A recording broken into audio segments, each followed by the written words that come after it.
Alléluia, Alléluia, Alléluia.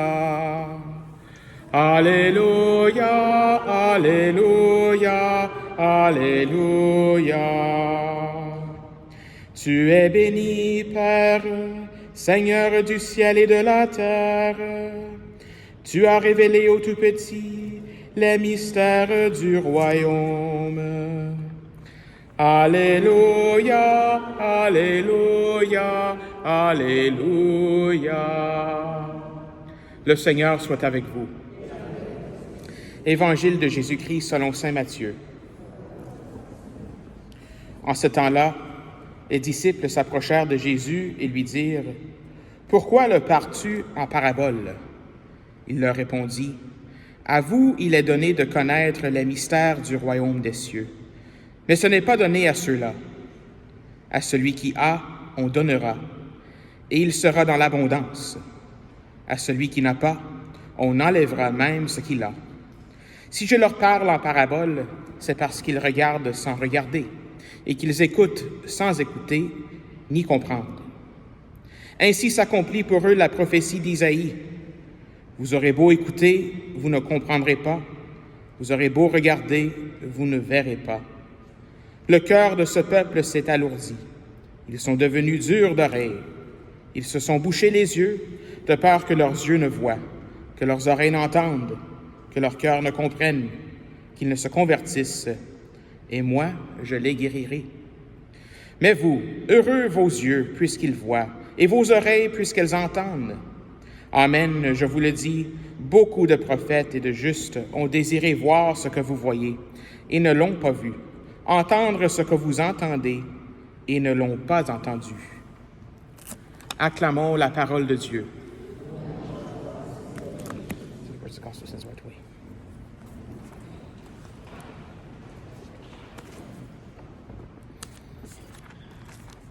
Alors, dans notre évangile d'aujourd'hui, nous avons les disciples de Jésus qui lui demandent une question. Pourquoi est-ce que tu nous parles en parabole? Pourquoi est-ce que tu ne peux pas juste dire les choses comme les doctrines et tout ça, comme que c'est faut parler toujours en parabole? Et puis, Jésus leur répond en citant le prophète Isaïe. Il dit, vous aurez beau écouter, vous ne comprendrez pas. Vous aurez beau regarder, vous ne verrez pas. Mais plus tard, il dit, heureux vos yeux puisqu'ils voient et vos oreilles puisqu'elles entendent. Donc, il y a comme, on peut dire, il y a comme un mystère qui se passe quand on entend des choses en parabole.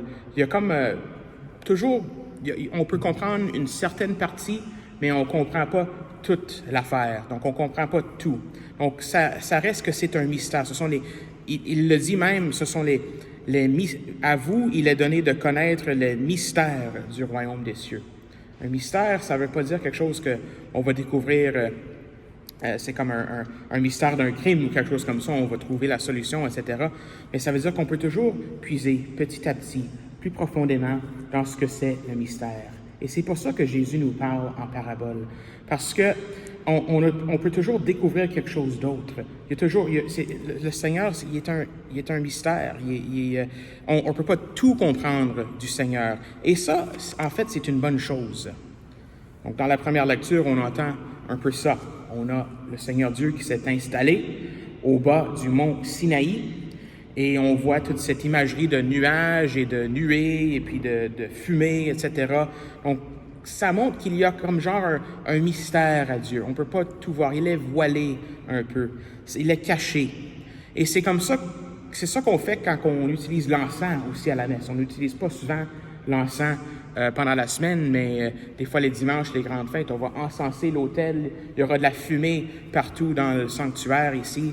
C'est parce que ça représente le Seigneur qui est un peu mystérieux, qui est un peu caché. On ne peut pas tout comprendre de lui, on ne peut pas comprendre toute la totalité, mais on peut comprendre certaines affaires. Et puis cette fumée-là, mais ça capte notre attention. Je ne sais pas si vous avez déjà conduit votre voiture dans de la brume, dans de la brume très épaisse. Hein? Donc quand on conduit dans la brume, on ne peut pas trop voir beaucoup, donc on se concentre beaucoup plus sur la route pour chercher la route, chercher les lignes, chercher le char en avant de nous autres. Donc, c'est pour ça que le Seigneur nous parle en parabole.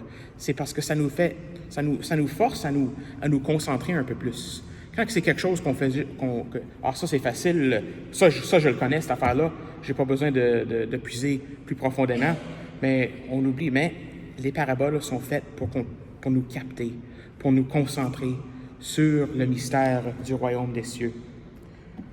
Il y a une expression, on le dit en anglais, je vais la dire en anglais, puis ensuite je vais la traduire, parce que, par exemple, c'est cette expression ici, surtout quand on prêche, ou bien même, ça peut s'appliquer quand on lit la parole de Dieu, ou quelque chose comme ça, on entend cette expression, to comfort the afflicted and afflict the comforted. Donc, ça veut dire en français, pour réconforter les affligés, et puis affliger ceux qui sont confortables.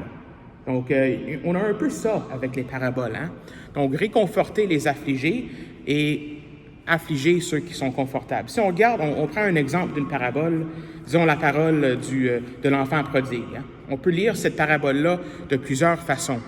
Et juste en disant l'enfant prodigue, vous avez une image dans votre tête de ce qui se passe, l'enfant prodigue, de qu'est-ce qui se passe.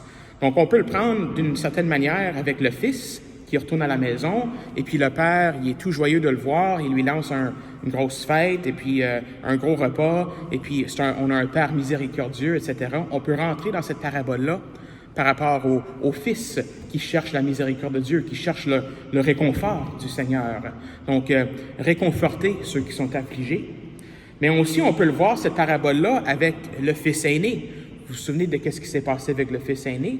Le fils aîné, lui, est jaloux de ce qui se passe avec son frère cadet. Il est jaloux parce que le frère, lui, on lui lance un party, on a toutes sortes d'affaires, mais moi, on m'a jamais fait quelque chose comme ça. Donc, on peut le rentrer comme ça aussi pour nous voir, pour évaluer notre propre conscience avec cette parabole-là, de si nous, on est des fois comme ce frère aîné, quand on voit d'autres personnes avec différentes grâces, etc. Donc, c'est comme ça. Les paraboles nous aident, on peut les approcher de différentes manières et on peut toujours puiser de plus en plus dans ces paraboles-là. Alors, tout ça pour dire que les paraboles sont des images pour que ça capte notre attention, pour qu'on puisse toujours y revenir, toujours se concentrer dessus, pour pas qu'on y passe tout à fait par-dessus, mais qu'on puisse toujours puiser dans le mystère du royaume des cieux, dans le mystère qu'est Dieu, pour puiser plus profondément dans ce mystère-là. Pour des fois, oui, nous affliger un petit peu, pour nous essayer de nous mettre sur la bonne route, mais surtout aussi pour nous donner le réconfort que le Seigneur veut nous donner. Amen.